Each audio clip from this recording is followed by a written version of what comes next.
বিসমিল্লাহির রহমানির রহিম।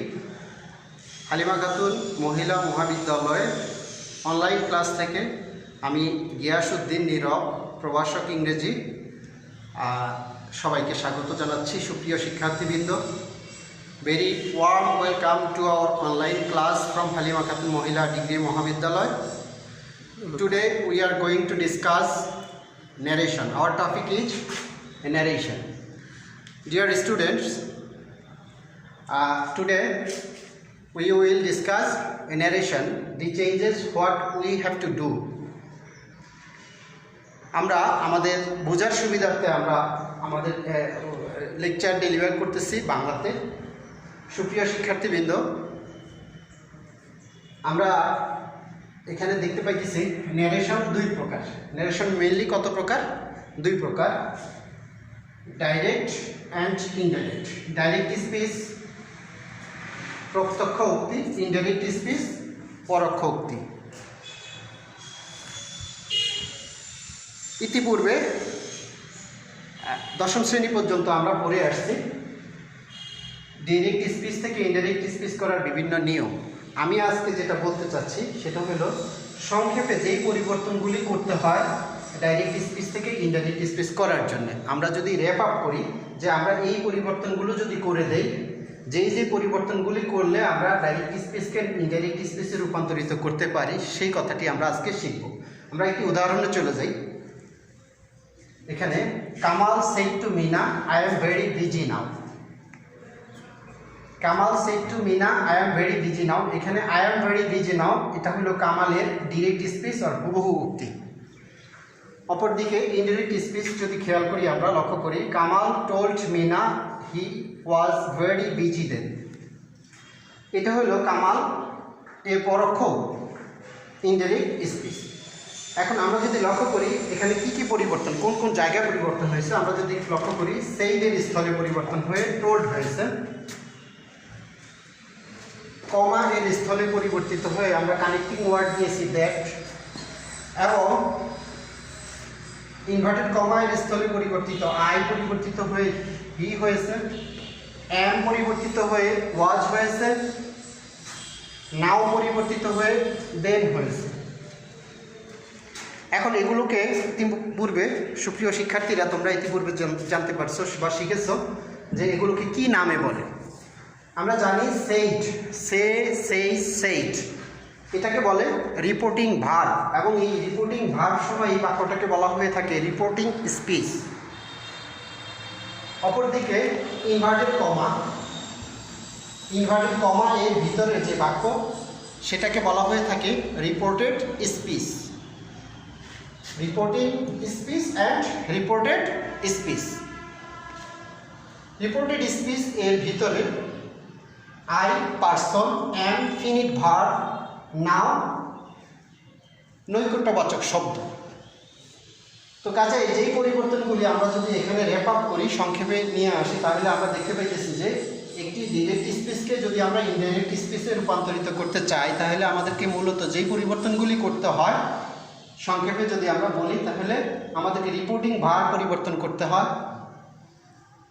কমা এবং ইনভার্টেড কমা এর স্থলে কানেক্টিং ওয়ার্ড দিতে হয়, এবং ইনভার্টেড কমা এর ভিতরে যে পরিবর্তনগুলো করতে হয় সেটা হচ্ছে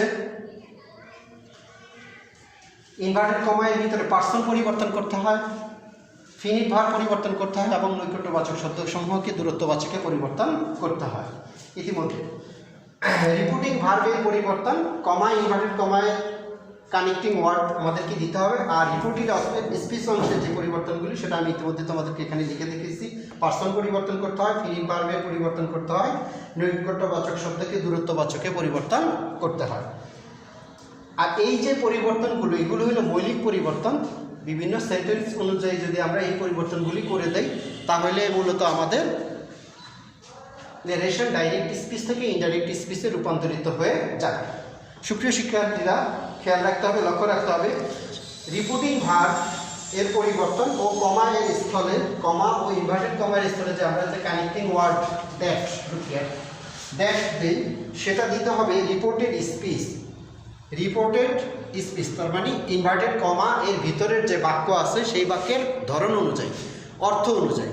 ইনভার্টেড কমা এর ভিতরে যে বাক্য আছে, ইনভার্টেড কমা এর ভিতরের বাক্যের ধরন আমরা জানি অর্থ অনুযায়ী বাক্য 5 প্রকার। অর্থ অনুযায়ী বাক্য কত প্রকার? 5 প্রকার। আমরা একটু লিখব।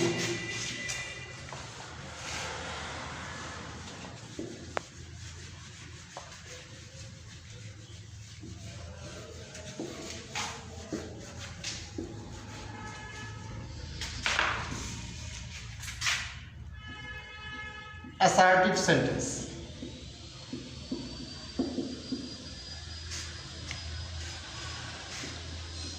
interrogative sentence,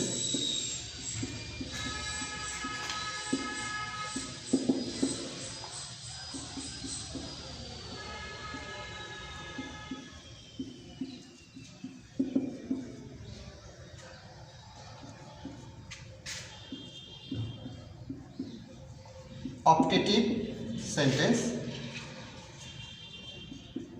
exclamatory sentence। সুপ্রিয় শিক্ষার্থীবৃন্দ, আমরা ইতিপূর্বে সংজ্ঞা শিখেছি। অ্যাসার্টিভ বলতে কি বোঝায়, ইন্টারোগেটিভ সেন্টেন্স বলতে কি বোঝায়, ইম্পারেটিভ সেন্টেন্স বলতে কি বোঝায়, অপটেটিভ সেন্টেন্স বলতে কি বোঝায় এবং এক্সক্লেমেটরি সেন্টেন্স বলতে কি বোঝায়। আজকে আমরা আমাদের ইনভার্টেড কমার ভিতরের বাক্য আমরা কিভাবে চিনব যে এটি assertive, interrogative, imperative or optative or exclamatory, সেটা একটু আমরা লক্ষ্য করি। যদি subject plus finite verb plus object oblique complement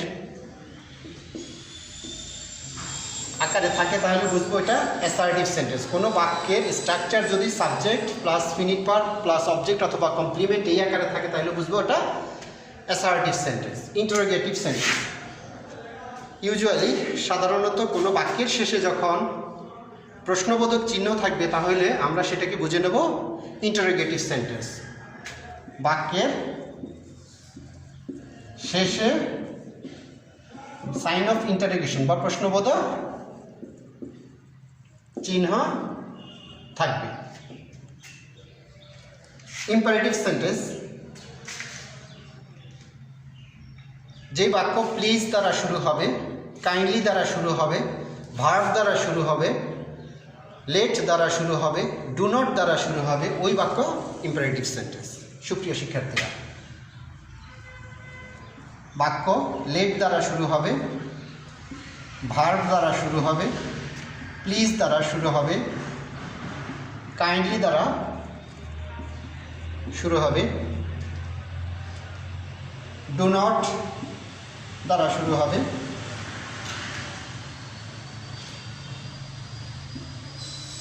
দ্বারা শুরু হওয়া বাক্য imperative sentence. Optative sentence may oblique wish দ্বারা শুরু হওয়া বাক্য ইম্পারেটিভ সেন্টেন্স। এক্সক্লেমেটরি সেন্টেন্স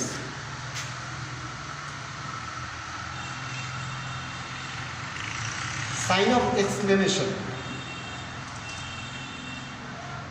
বাক্যের শেষে থাকবে অথবা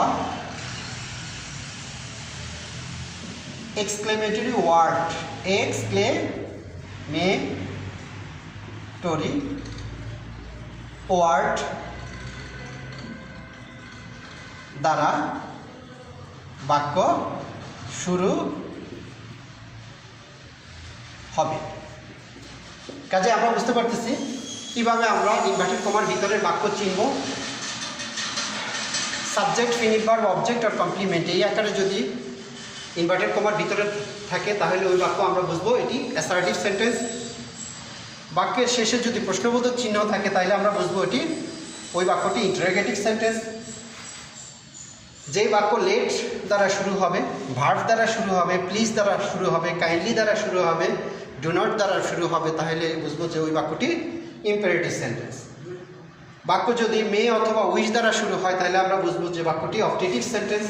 এবং যদি বাক্যের শেষে সাইন অফ এক্সক্লেমেশন অথবা এক্সক্লেমেটরি চিহ্ন থাকে অথবা এক্সক্লেমেটরি ওয়ার্ড লাইক হুরে, ওয়াও, আহ, এলাস দ্বারা শুরু হয় তাহলে বুঝবো যে ওই বাক্যটি এক্সক্লেমেটরি সেন্টেন্স।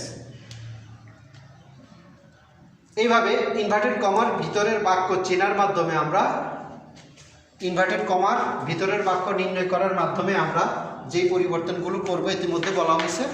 রিপোর্টিং ভার্ব আমরা পরিবর্তন করব এবং কমা এবং ইনভার্টেড কমার স্থলে কানেক্টিং ওয়ার্ড আমরা ব্যবহার করব। সুপ্রিয় শিক্ষার্থীরা, আমরা আমাদের পরবর্তী ক্লাসে এই পরিবর্তনগুলো কিভাবে করা যায় সহজবোধ্যভাবে তা উপস্থাপন করার চেষ্টা করব। তোমরা সবাই ভালো থাকবা, নিরাপদে থাকবে। আল্লাহ হাফেজ।